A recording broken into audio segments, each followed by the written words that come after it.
Une journée de plongée, en fait, c'est un peu différent parce que on reste là où on est statique, donc on n'a ni à monter ni à démonter le camp.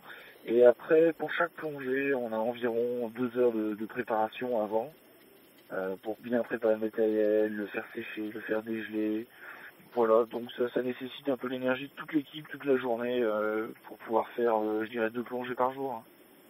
C'est assez difficile en fait, mais on met en place en fait toute une organisation justement autour de la préparation en surface et au retour. Par exemple en montant la tente, une grande tente juste à côté du site de plongée pour pouvoir se changer à côté. On n'a pas de problème en plongée, souvent on n'a pas de problème lié au froid, vous voyez par exemple vraiment. D'un point de vue thermique, on arrive à plonger dans des bonnes conditions de confort. Et d'un point de vue technique, ça peut bouger. Hein. Vous voyez par exemple l'avant-hier, on a plongé sur un site qui bougeait avec le vent. C'est-à-dire les plaques se refermaient tout doucement, mais elles se refermaient. Finalement, elles se sont stabilisées et même elles se sont rouvertes 1 heure plus tard. Donc c'est des choses qu'il faut surveiller.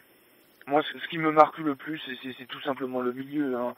C'est un milieu qui est vraiment unique. Et le jeu des plaques de banquise, c'est vraiment un monde de glace accidenté dans lequel on évolue en 3 dimensions. Un monde recouvert de cristaux de différentes tailles et dans lequel on voit des êtres vivants assez féeriques, hein, des anges de mer, des petites méduses. C'est complètement spectaculaire.